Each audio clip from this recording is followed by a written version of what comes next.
Hello again. This is Matthew Ewing, and today is January 24th of 2012. And I'm here once again to round out and finish a series on paradoxes with, as we've established, the spirit concept. A recap is probably in order. The first paradox that we discussed was the prime paradox, that of something from nothing, which led to the second paradox, that of separation. Basically, how do you get many things from one thing? Which leads inexorably to where we are now, in the third paradox, that of choice, more specifically free will.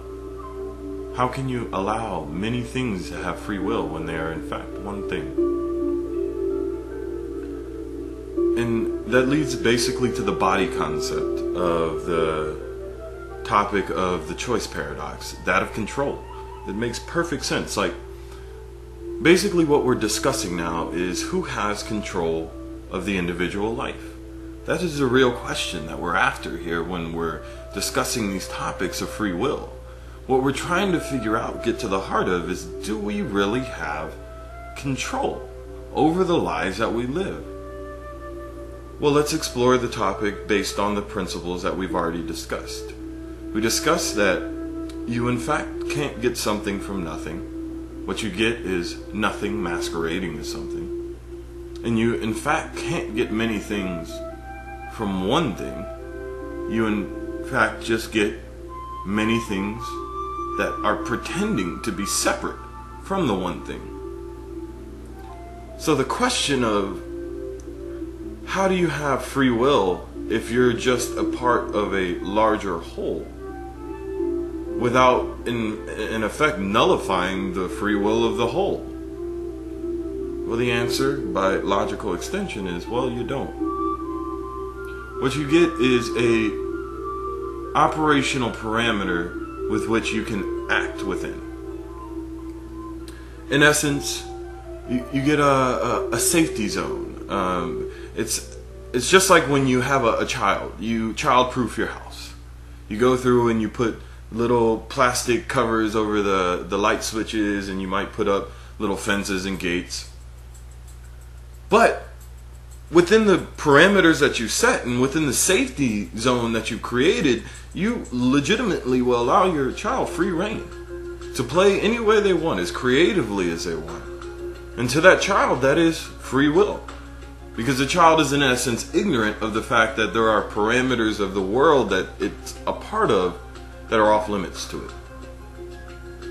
See, the illusion of free will is actually a very intrinsic one. It's one that's necessary in order to gain the greatest amount of, well, enjoyment for the individual, but also evolutionary experience for the whole. The reason why you childproof that house is that you care for the child, but also you want the child to be able to play freely, and you want your own ability to allow the child to play freely so you don't have to chase behind the kid all the time and make sure, hey, don't touch that, don't do this, don't do that. You don't have to exert your will to, in essence, stifle their own will. Instead, you just set up a game, an illusionary, subcontracted world, a sub-reality that is safe for them to play in. The same thing is true with us. So to answer the question, do we have control? Well, yes and no. We have control of what games we play once we're in that safety zone world, but we don't have control of the complexion of that world. We manifest with our imagination and our actions sort of the hologram that we project into that world. But the real substructure of it, that's not for us to decide, at least not while we're embodied. That brings us to the second concept, which is destiny. This is the mind concept. Destiny and fate, because they're synonyms, they're the same word. It's a concept that's been around since, well, mankind began telling stories, in essence. It's a concept that basically our life is preordained, predetermined, that specific portions of us are fated to live one style of life, and other versions of humans are fated to live other times of life. So the question again is about control. Who's in control of that destiny, if such a thing exists?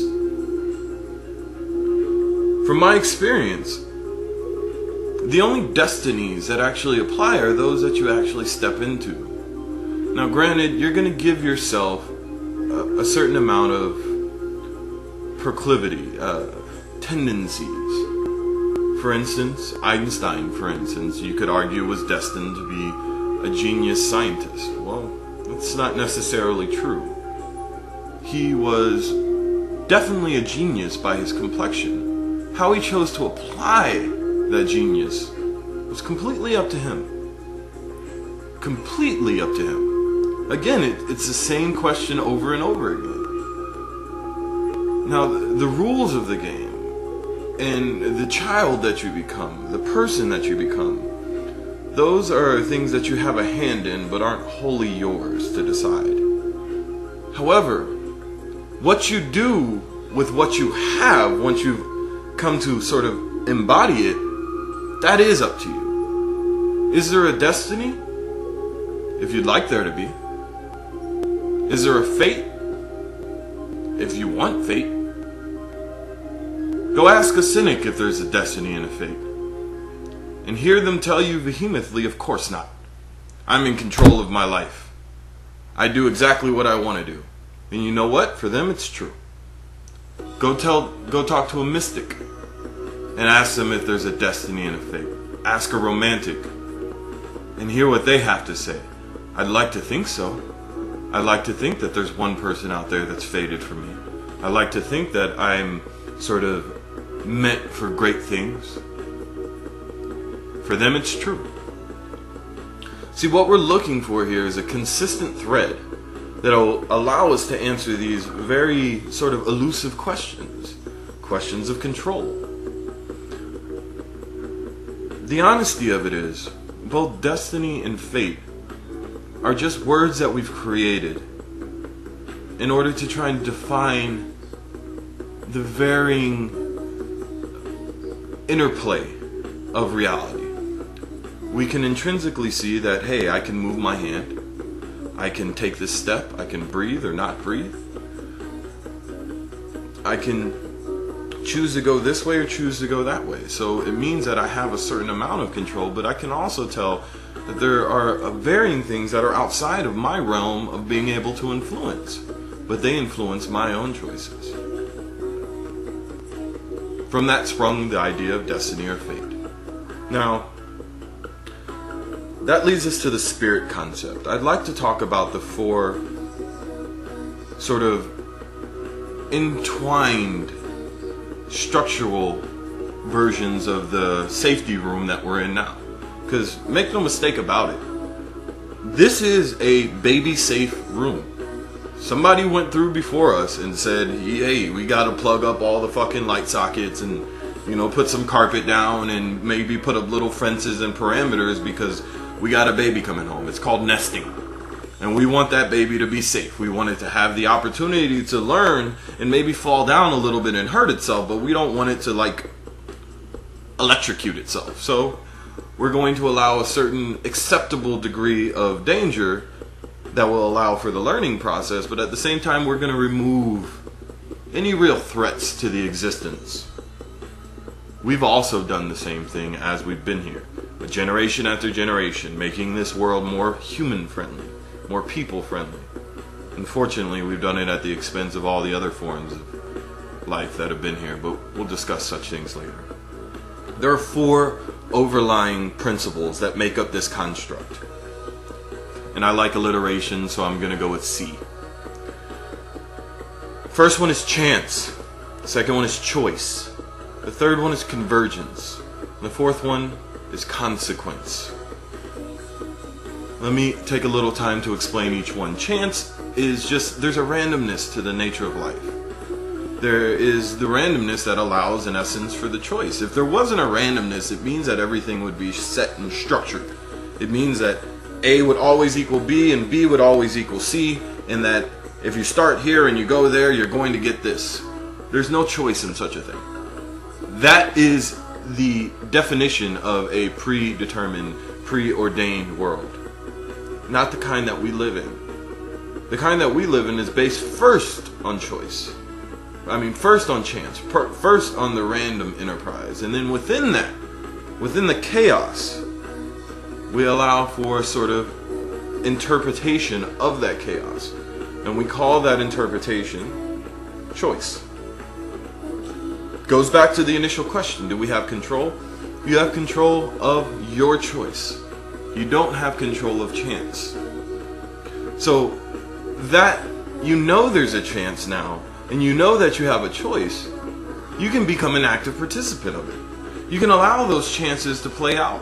You can say, hey, based on the choices that I'm going to make, what are the chances of this happening or that happening? Follow that to its conclusion, because trust me, the universe will. No choice, every choice that you make negates other choices, but they're not lost. If you make one choice, that other choice that you could have made is still played out, because we want to learn the full lesson, even if you don't. But if you do, you have just as much opportunity to do so as the universal embodiments. Convergence. Once you've made those choices and you've come to understand the nature of chances, then you, in essence, converge to what that choice manifests as, or the consequences. If you're involved in all of these processes, then the consequences are something that you determine. Something that you actively say, I want this or I want that, so I'm going to pursue it. You control your choice. You control then the actions that spring from that choice, and the consequences that are going to come from that choice, and the actions that you use to back it are going to be those that you desire. This brings us to a totality concept. Totality gives us an opportunity to take all of these disparate parts and look for similar threads. I've been trying to do it as we're going through the narrative, but now I get a time to spin this one thread and so really focus on it. The idea of free will is again about the concept of, is this life mine or not? Let me reinforce one very specific point. All life is yours. Nothing exists in this universe that has legitimately 100% unadorned free will. Even the prime creation came into existence at the behest of the nothingness. The moment that it came at the behest of something else, it did not do it on its own accord. So therefore, it was not by its own free will that it came into existence. Now, it was given the greatest amount of free will from there, because there was no, legitimately, the void is just an observer. It doesn't come with parameters or rules or guidelines. So it gave the prime creation an unlimited application. The prime creation then extended that gift to all other forms of itself in different varieties. It makes sense. You're going to create different formations, different varieties of yourself. Then, to make the experiment more sort of vital, you would also vary the amount of freedom that they have. If you give a certain endowment a certain amount of freedom, what's going to happen? If you give them different endowments and a lesser amount of freedom, what will happen then? Within those endowments, though, the individual who's in them is not aware of the fact that they're in a baby-safe room. Just like most of us aren't aware of the fact that we're in one as well. You are not in possession of free will. You are the will of all creation, free to do what you want. Free to live this life in the way that you want. Outside of anyone's expectations, outside of destiny, outside of control, even outside of chance, consequence, convergence, and choice. You're free to do whatever you want, including not choose. That is freedom. Live your life. I leave you.